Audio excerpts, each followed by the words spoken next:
I had a fever, so I boiled myself an egg. I didn't expect my son to come home and call the police. There's a thief in our house, he told them, dead serious.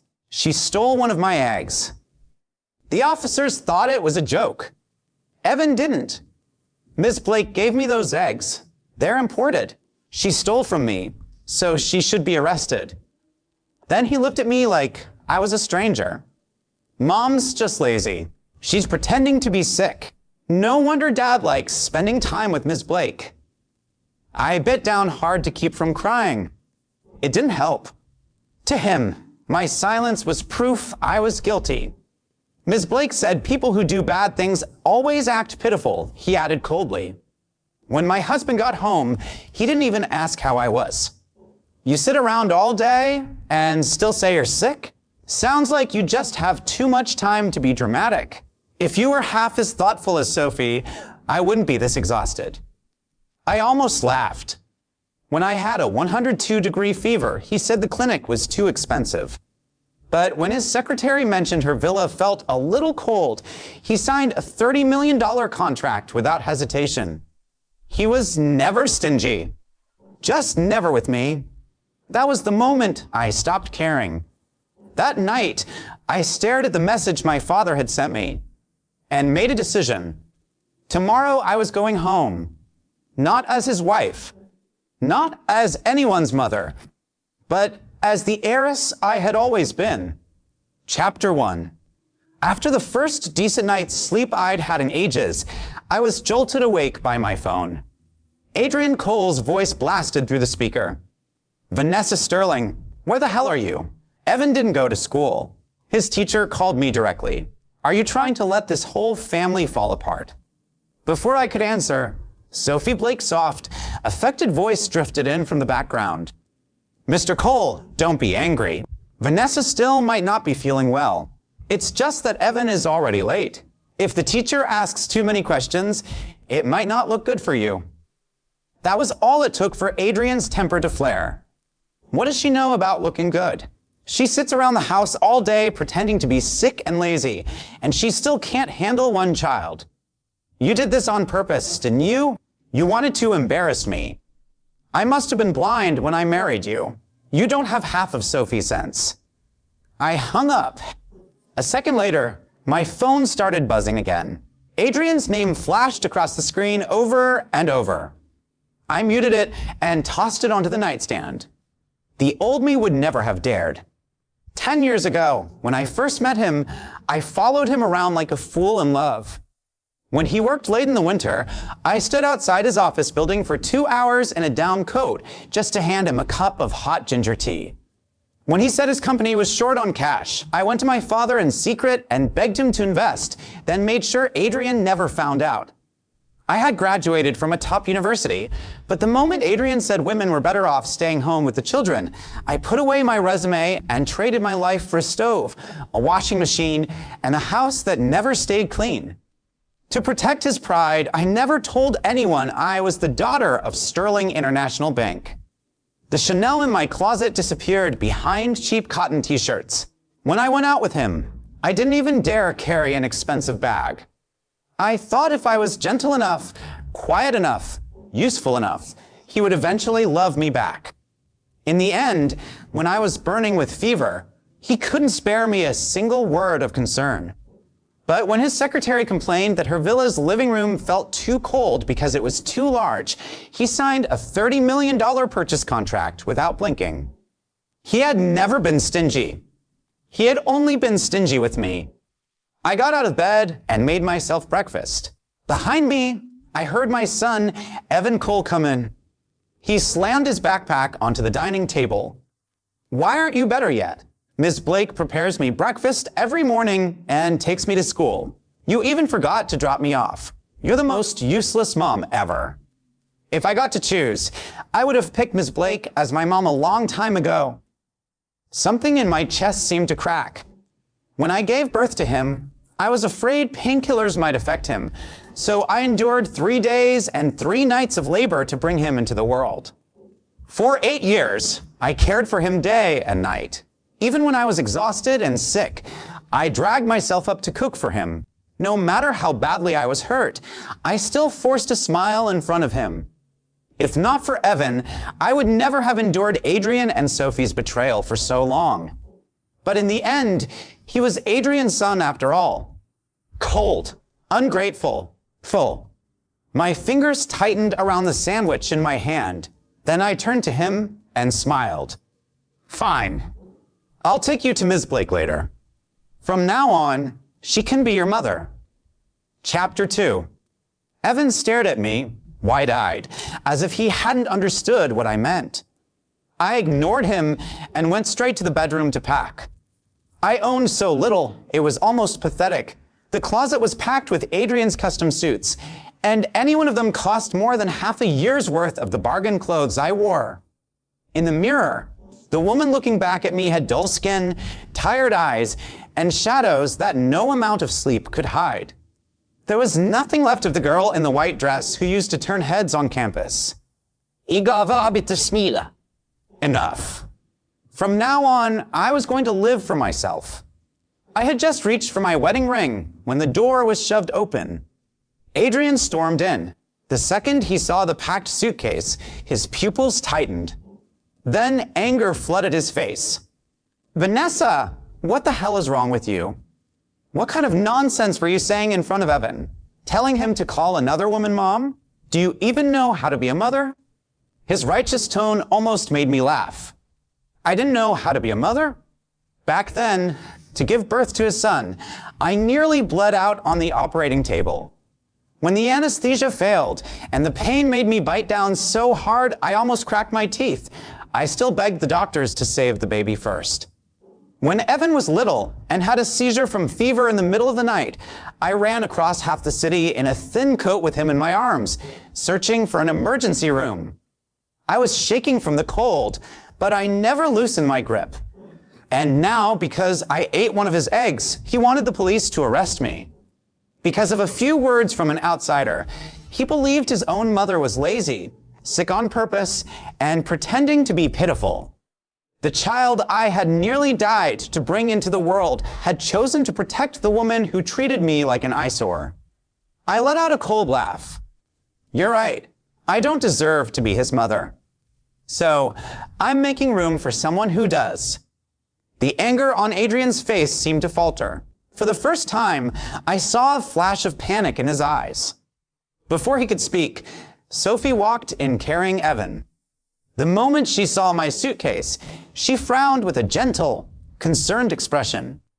Vanessa, why are you being so ungrateful? Mr. Cole has money and status, and Evan is such a sweet child. Do you know how many women would kill for a life like this? Because of your little tantrum today, Mr. Cole had to suspend an international meeting and rush home. That delay could cost millions. You're a housewife. How would you understand what really matters? Her gaze flicked to the wedding ring on my hand, and she gave a soft laugh. Besides, you're still wearing the ring. You're not really leaving. Stop making Mr. Cole angry. Evan suddenly threw himself into Adrian's arms and burst into tears. Dad, she's bad. I want Miss Blake to be my mom. The panic in Adrian's eyes vanished. He pointed at me and shouted, Vanessa, enough. Keep this up and you won't like what happens. I looked at the three of them, standing there like one perfect little family, and laughed. No need to threaten me. Adrian, I want a divorce. A divorce? Adrian looked as if he had heard the funniest thing in the world. His eyes filled with contempt. Vanessa, has staying home all these years rotted your brain? In the past 10 years, aside from washing socks and making noodles, what else have you done? Where would you go without me? Dig through market trash? Sit on the curb and beg? He paused, then seemed to remember something, and his smile grew even crueler. Oh, right. You probably don't even know where the airport entrance is. Whenever you went anywhere, I drove you. You don't even know how to swipe a subway card, and you think you can leave by yourself. My fingers tightened around my phone until they turned pale. For one brief moment, I really did panic. Back when I lived with the Sterling family, I either flew on my father's private jet or had a driver waiting for me. I never had to carry my own suitcase. After I married Adrian, he said a woman didn't need to show her face in public. So I locked myself inside this house. I rarely even went to the supermarket near the neighborhood by myself. Just then, my phone vibrated. A text from my father appeared on the screen. "My sweet girl, I'll come get you myself tonight and bring you home." The light from the screen fell across my face, and the panic inside me disappeared. Adrian didn't notice. He was still scolding me. "I'm taking Evan to school. Stay home and think about what you've done. Stop filling your head with nonsense. When I get back tonight, dinner had better be on the table. If you can't even do that much, what kind of wife are you?" After venting his anger, Adrian swept out with Sophie and Evan. Not long after, my father's car pulled up in front of the villa. Chapter 3. That evening, after I returned home, my father cooked an entire table of food for me. But just as I picked up my fork, my phone rang. "Vanessa, you've really grown some nerve, haven't you? Running away from home now." Adrian's roar made my ear ache. "Get back here and make dinner. Evan is hungry." "You think I'm going to coax you just because you're throwing a tantrum? Don't push your luck." My father heard him and snatched the phone from my hand, furious. "Adrian, do you have any idea who you're talking to? Apologize to my daughter right now and fire that woman, or I'll bankrupt Kohl Group within 3 days. Try me." Adrian went quiet for 2 seconds, then sneered. "Playing rich now? Vanessa, did you hire some actor to scare me? You want more money, don't you? Fine. I'll raise your monthly allowance to $800. That should be enough. Now get back here, take care of the kid, and stop getting in the way of my work." $800. Listening to his self-righteous tone, I almost laughed. Sophie could casually post a diamond necklace Adrian had flown to Switzerland to bid on. But when the rice cooker at home broke and I wanted to buy an ordinary replacement for $300, he frowned and told me the old one could still be fixed. Whenever I argued, he blamed me. "Stop comparing yourself to her. Sophie helps me close deals. You just sit at home and eat for free." I leaned toward the phone and said coldly, "Adrian, $800 is exactly what you're worth." Then I hung up before he could start yelling again. My father stroked my hair to comfort me, and my eyes instantly burned. All the grievances I had swallowed for years finally spilled out. After I told him, piece by piece, what I had endured over the past decade, his face darkened with rage. He picked up his phone and called his secretary.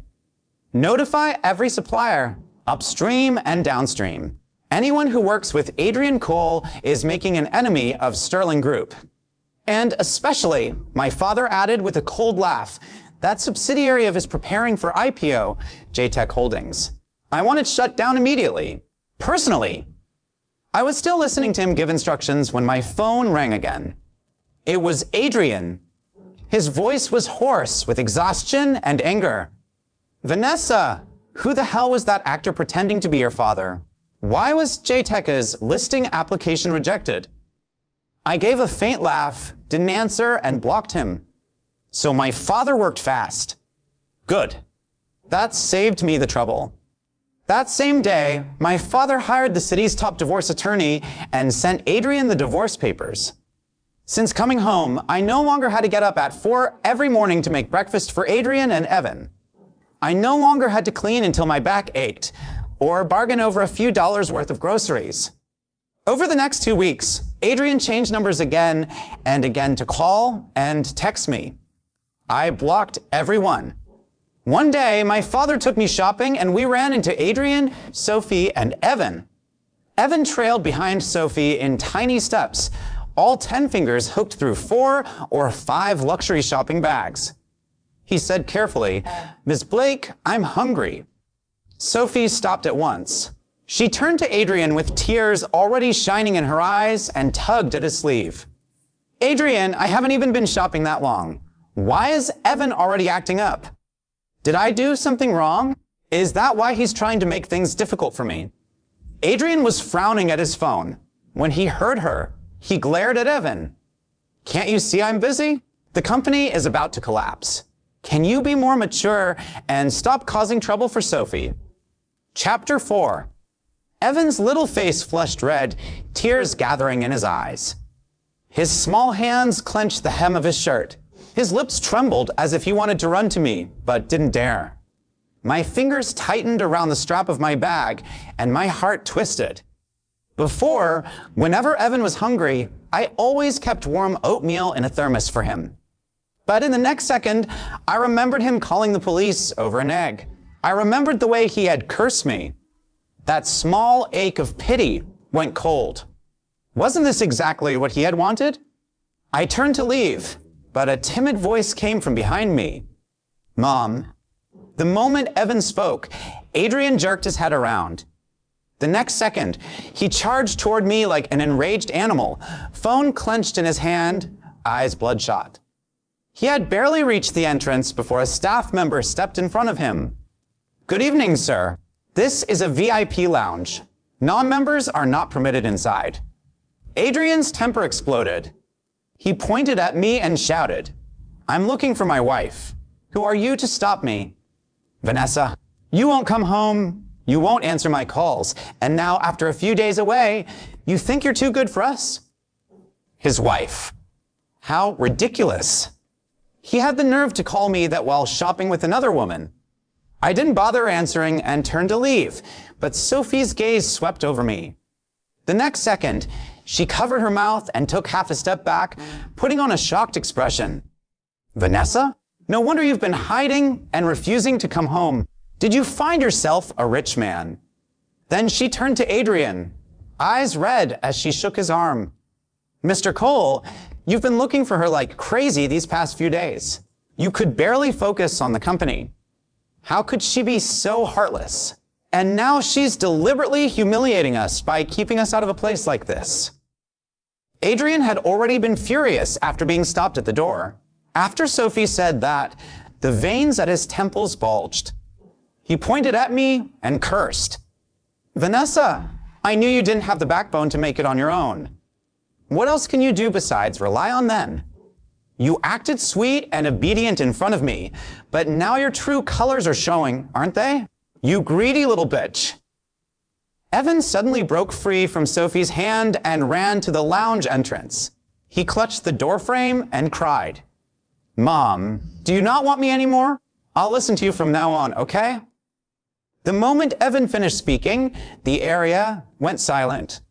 Then countless stares landed on me, some curious, some contemptuous. That poor child. How can a mother just walk away? She must really have found a rich man. She doesn't even care about her own son anymore. Looking at the wounded expressions on Adrian's and Evan's faces, I suddenly let out a low laugh. Adrian had always been like this. He could betray me, spend money on Sophie, take her shopping, buy her villas and sports cars. But I was supposed to stay nameless behind him forever, loyal and grateful like a dog. The moment I stopped pleasing him, he turned hysterical and accused me instead. At this point, I didn't want to say another word to any of them. I tried to leave, but Adrian refused to let it go. He stepped forward and grabbed my wrist, his eyes full of arrogant charity. Come home with me. I can forgive your tantrum and your little affair this time, but don't push your luck. That rich man only wants you because you're still young. Once he gets bored, you won't even have a place to cry. I yanked my hand free. What the hell is wrong with you? Sophie immediately moved closer. Mr. Cole, look at her.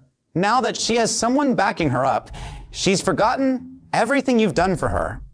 Your company is in trouble, and she's out here enjoying herself with another man. Maybe she's been waiting for you to go bankrupt. That sentence lit the fuse. Adrian raised his hand to slap me.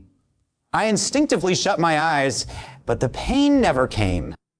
At some point, my father had stepped in front of me and caught Adrian's wrist. You lay a hand on someone from the Sterling family and think you'll walk away from it. Then he turned to his secretary. Freeze Cole Group's assets. Now.